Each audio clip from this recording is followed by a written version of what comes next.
Welcome to the Flight Club Podcast, a woman's guide to leaning out. We give you a behind-the-scenes look at business launch and growth through the stories of successful female entrepreneurs. Here's your host, Felina Hansen, founder and CEO of Hera Hub. Hello and welcome. I am really looking forward to sharing my conversation with you today with Jennifer Dent. She has a PhD in social psychology from the University of North Carolina, Chapel Hill, and she founded her own company late 2018. So she is a brand new entrepreneur. Prior to that, she worked as a predictive modeler, a statistician, a data scientist, all under kind of that government consulting and financial services sector for 14 years.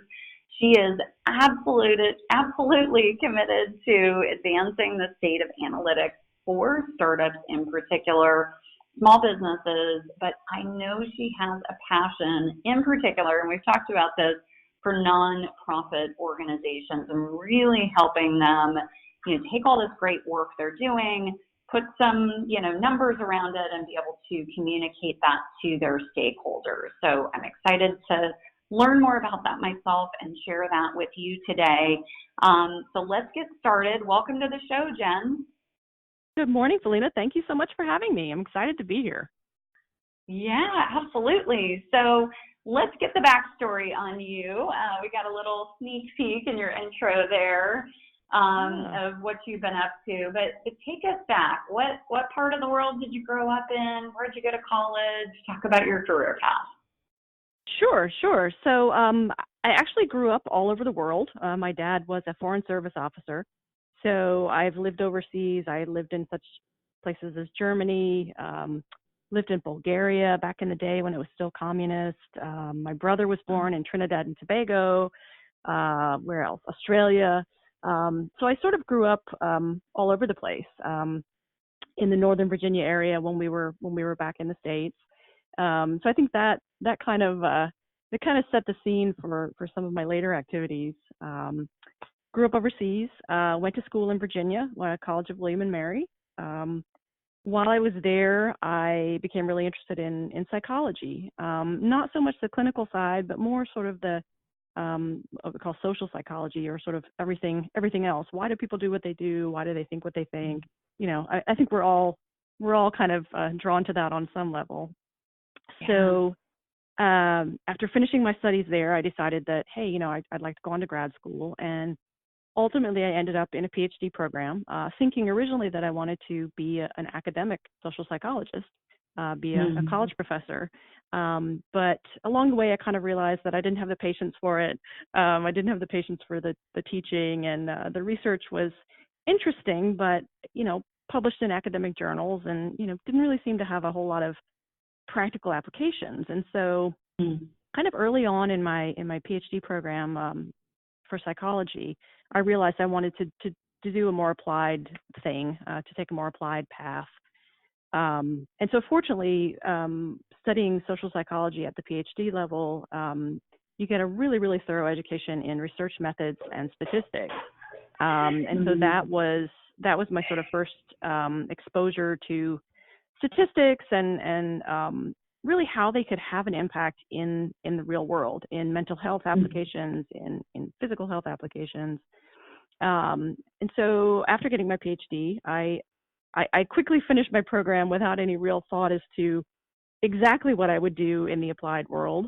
But very quickly I realized there was a demand for people with my skills in statistics, and I ended up going into the government consulting world. Did that very briefly. That was in the Washington, D.C. area. And I've never been a huge fan of the D.C. area. Lots of traffic, lots of people. And so I decided I needed a change of scenery. Moved to San Diego in 2005.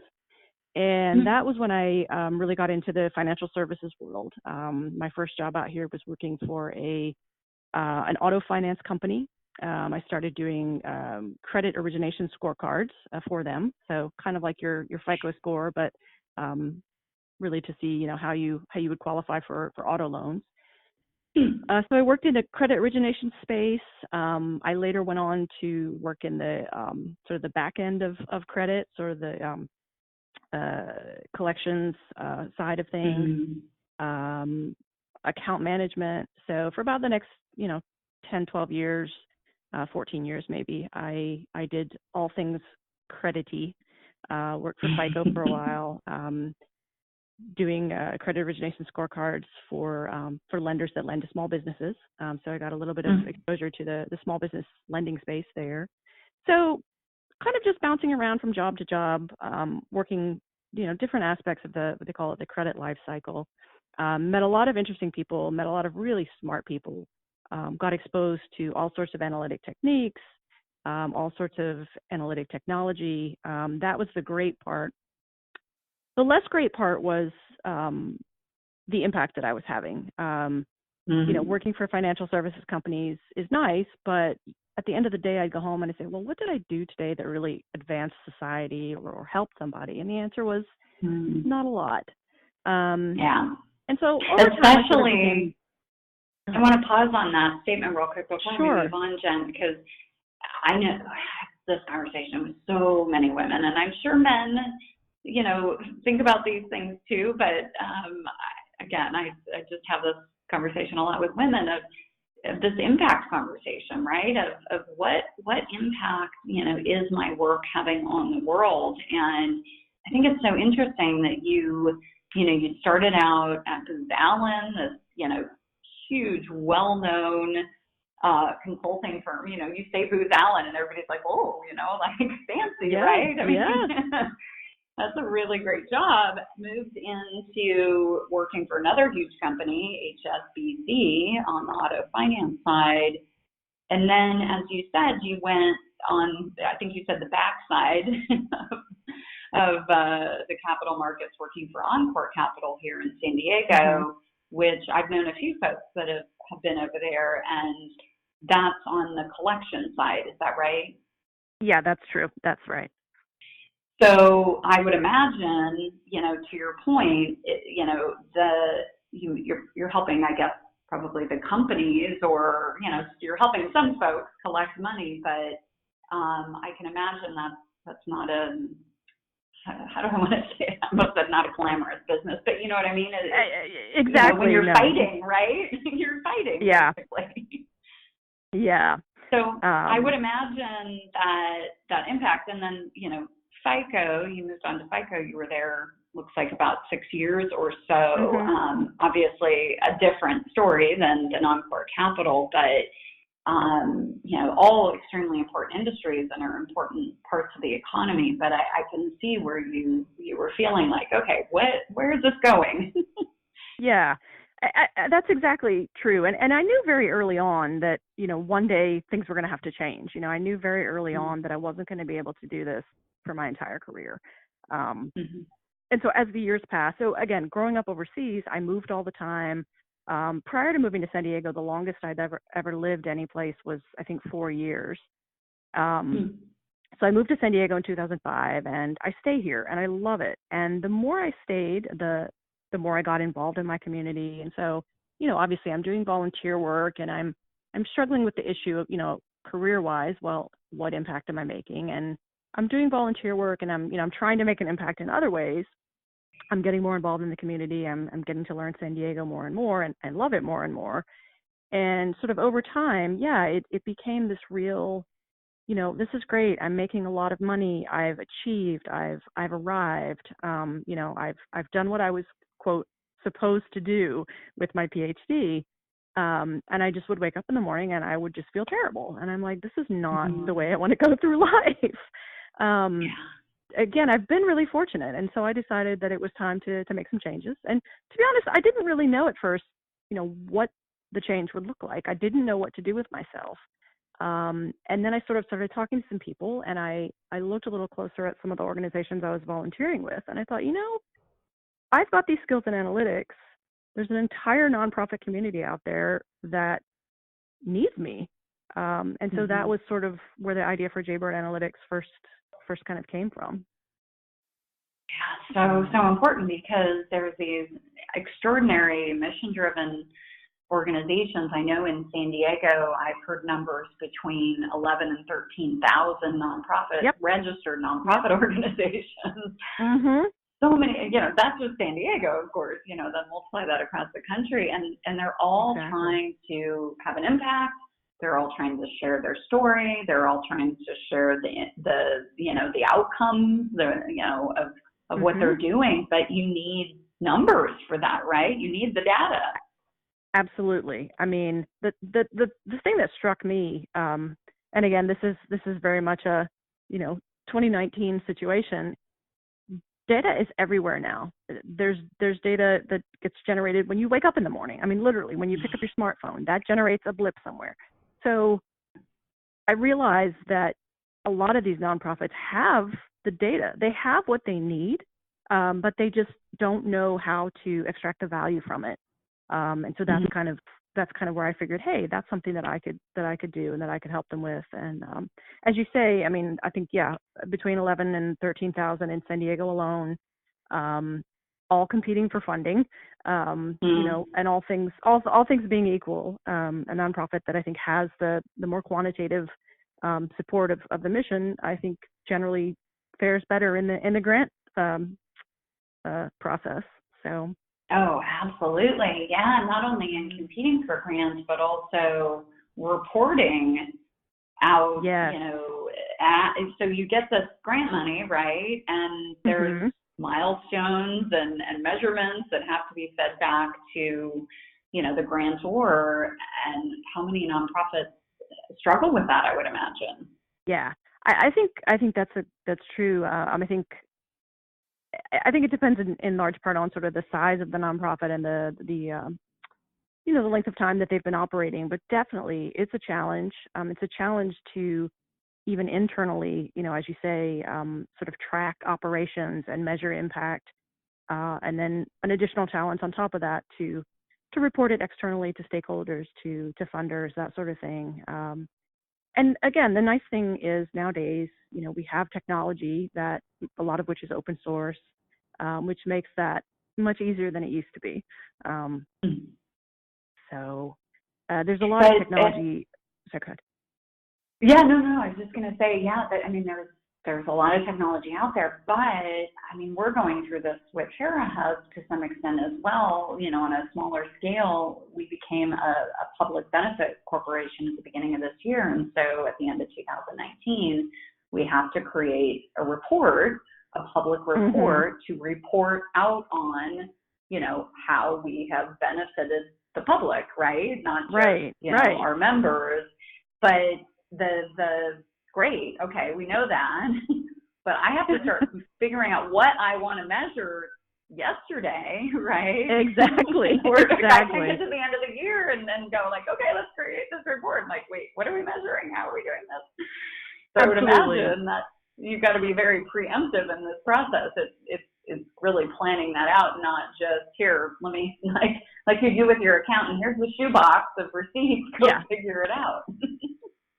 Ideally, yes. Ideally, that's the way it goes. I'm laughing because, life is not ideal, right? It happens all the time in business that, something will happen and all of a sudden, oh my gosh, we need to measure this. And people haven't always thought about it beforehand. And that's, that's not the worst thing that can happen. But it's great that you can get ahead of the curve. Absolutely. Definitely more thought in the beginning always pays off at the end. But yeah, what are you measuring? How are you measuring it? There's a lot of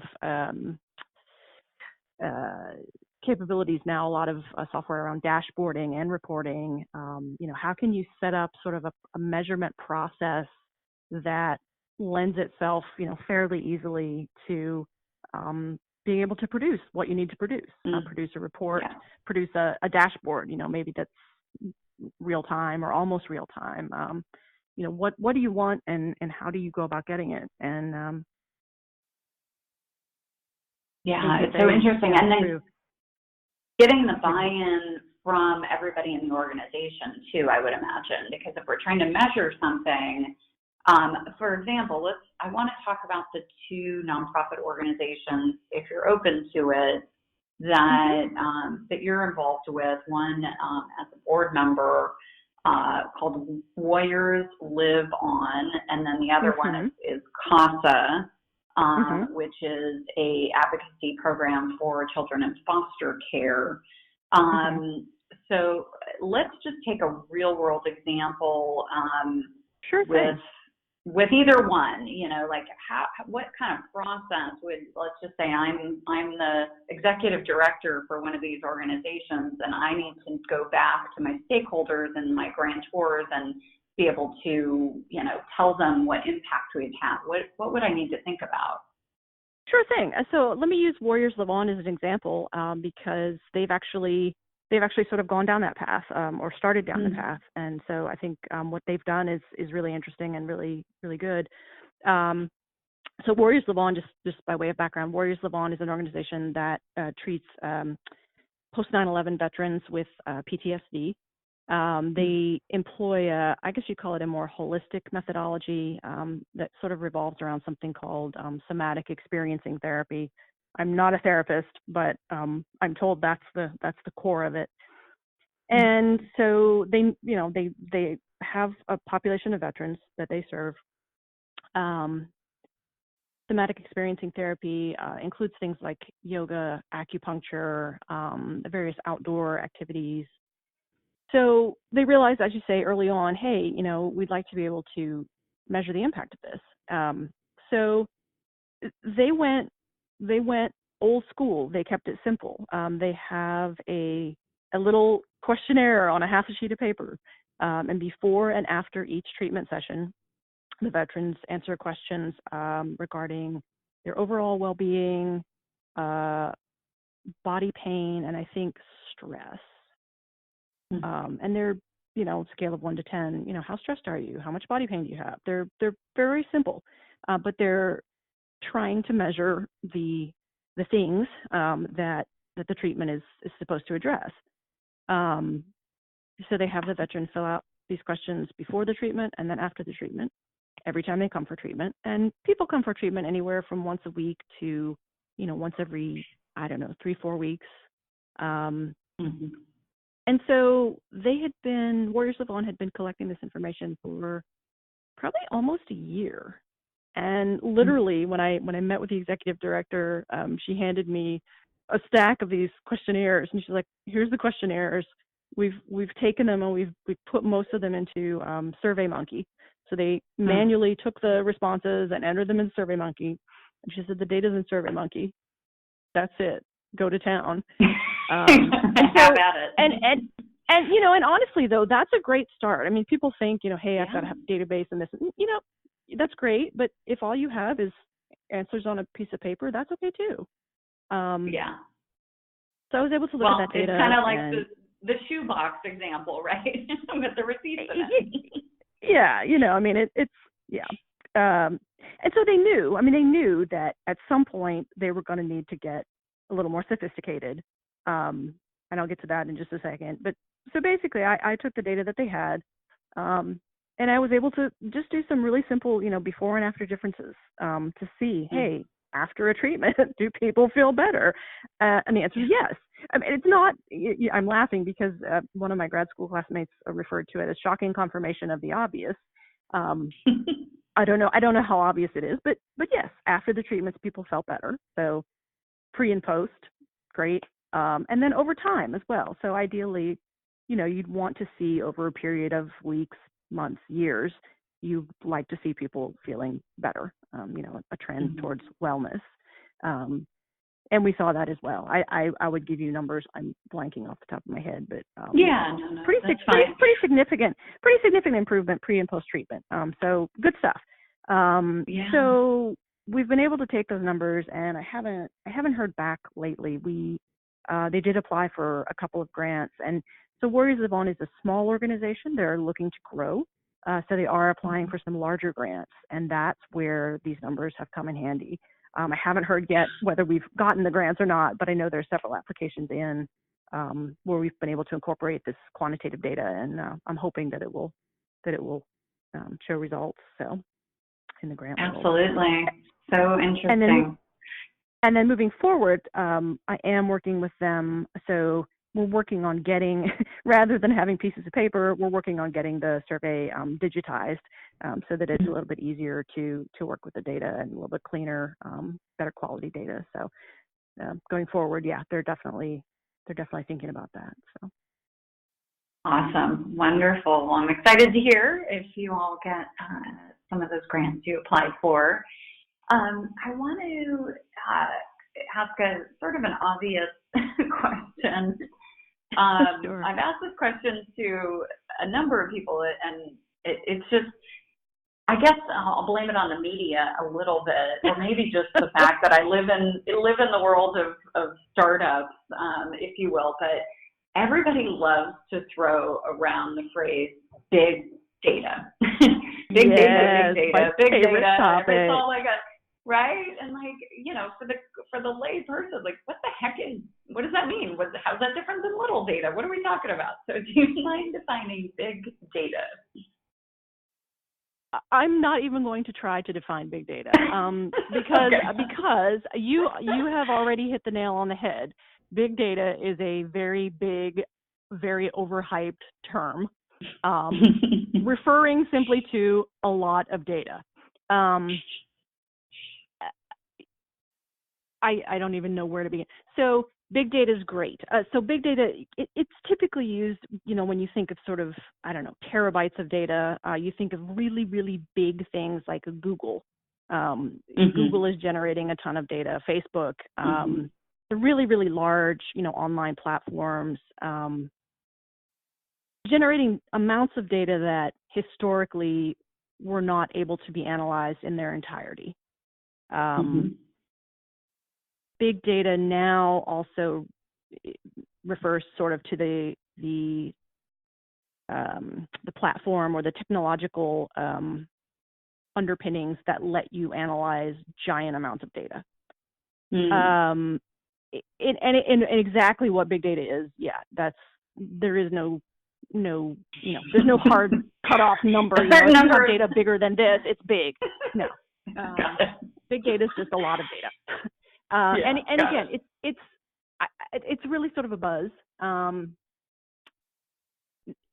Interestingly, I just discovered this. I'm kind of surprised that I didn't already know this, but in this age of big data, the data has already gotten so big, too big, so that a lot of these platforms and a lot of these big data technologies, they're actually starting to sample from the data. To make it smaller, basically. So big data is kind of a loaded topic in the data science world these days. My approach to data, I come from the social sciences. We do not have a lot of data, and that is okay. And that is something that I would hammer home to any organization. Just because you hear big data and hear people talking about it, bigger is not better. More is not better. Sometimes it's just more. And in fact, that's something that's coming out, a lot you hear a lot about artificial intelligence and machine learning, and those are great, but, it's boiling the ocean, I guess, is one term you've heard. It's not necessarily getting you the insights that your business really needs. Sometimes a smaller, more targeted approach is really the way to go.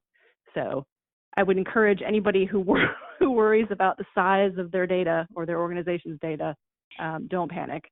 Any data is good, and in fact, sometimes it's too much. Too much data is not a good thing. Well, just because it's there, you're collecting, data points for something in particular doesn't mean you have to analyze all of it, because really, I would imagine it's like, okay. So fine, we analyze this, so what? What are we going to do with this information, and how is it going to inform business decisions? Yeah, and I would say that's the blessing and the curse of having so much data nowadays. The blessing is that you can use it to extract insights, but the curse that sometimes, it makes it very difficult to figure out what you really need to be looking at. So, and that's kind of where people like me come in. We have pretty good pretty good experience regarding regarding measurement. What are you really trying to get at, and what metric does that? So yeah, definitely a lot of thought needs to go into that. It's too easy to get sort of sidetracked nowadays with kind of extraneous metrics that you don't really need. Mm-hmm. Yeah. No, that makes a lot of sense. Awesome. So you launched your business. You took the leap. Took the leap. Yeah, it looks like you left last fall. Talk about that decision, Jen. I mean, you started to allude to that of, I knew I needed to do something different, do something that had impact. But was that, was it a switch that just said, okay, I'm going to do this? Or, talk about that time frame when you were really like, okay, I'm going for it. I'm going to run out the door. Yeah. So I guess really, as you say, the trigger was pulled and the decision was made in the fall. But I would say I spent most of the earlier part of the year kind of kicking the idea around, saving up money, so that I could support myself for a while, talking to various former colleagues, friends, basically everybody I could think of. Hey, what do you think of the idea? Do you think this could work? What do I need to be thinking about? Sort of kind of trying to lay a little bit of the groundwork and kind of map out a little bit, what I would need to do, and got the domain name, incorporated as an LLC. So kind of did what I could, while I was still in the corporate world. It was the scariest thing I've ever done. It's still the scariest thing I'm ever doing. It's very different. It's very scary is the only word I can really think of. I'm single. I don't have another income to help support me. It's a big deal. That said, pretty much every day since I left the corporate world and officially started JA, pretty much every day I wake up and I feel like I've won the lottery. I just, it's fantastic. And so I don't know what's going to happen next, and that's stressful, but I'm enjoying the process. I'm enjoying the ride. I'm enjoying sort of changing, and growing. And yeah, it's just been very scary, but very enjoyable, which I think kind of sums up life, maybe. Absolutely.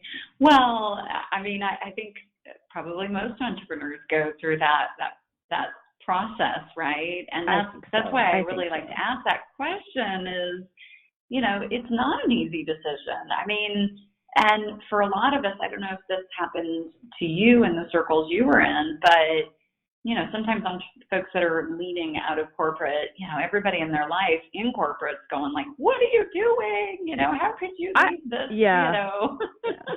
I had to have some really heart-to-heart talks with my family. My family is much more conventional than I am. They, as I said, my dad's a foreign service officer. They were very happy to see me succeed according to their standards and most people's standards. And so, yeah, I definitely had to have some conversations with them, and I really had to share with them, how difficult it had become for me to continue in the corporate world. And that's something that I think, when I start talking about it, everybody sort of nods and says, oh yeah, corporate world. Yeah, I know how that is. People seem to understand the difficulties there. And yet when you decide to leave, as you say, people sort of look at you kind of funny. And I would say that, the period leading up to me leaving was really uncomfortable, because I knew I was sort of planning all this behind the scenes, and I felt kind of, more alienated than usual in the corporate setting, because none of my colleagues knew about this. But the minute I left and the minute I started getting out into the entrepreneurial world, going to Hera Hub and talking to some of the amazing women there, immediately I felt like I had found my people.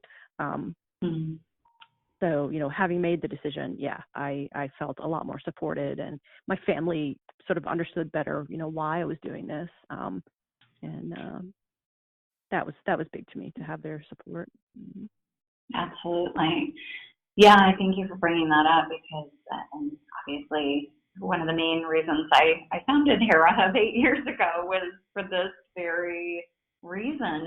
Is it's hard. It's difficult going out on your own, and as women, we sadly tend to be very good at questioning ourselves. Mm-hmm. Which is not what you need to be doing when you're launching a business. Exactly. So Exactly. being around other like-minded individuals is critically important to be able Absolutely. to yeah. I could not agree more, and I'm surprised at how much of an impact that's had. I knew it would be a good thing, but it's turned out to be a great thing for me. So yeah, so thank you, and thank Hera Hub too. I mean, it's fantastic. Oh, thank you. I appreciate that. So Jen, as we start to wrap up our conversation, what are you looking forward to in your business over the upcoming year or so? I'm looking forward to getting out and being able to have more of an impact, to help more nonprofits, particularly in the San Diego region. I'm very much a generalist when it comes to analytics. I use all sorts of techniques, and I really enjoy working with all kinds of data. So, from a purely selfish perspective, I'm really looking forward to getting out and getting my hands dirty with different data sets, with different organizations. As you said, still very new, still trying to get the name out, the word out. Tell your friends, tell your family. So I think really, yeah, just looking to sort of grow my footprint in the San Diego region, and ultimately, I hope that Jaybird Analytics becomes sort of the go-to analytic company for any nonprofit or startup or small organization that has questions about analytics. That's kind of my ultimate goal. Awesome. I love it. And if our listeners want to get in touch with you, Jen, what's the best way for them to do that? You can always hit up the website, which is jaybird.analytics.com, and it's Jaybird analytics.com. We have a contact button on there, or you can always just email me directly, Jen, Jen, @jaybird.analytics.com.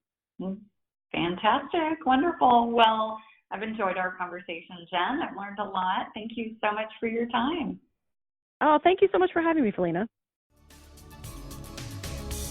Thank you for joining this week's episode of Flight Club, sponsored by Hera Hub. We look forward to sharing more success stories with you soon.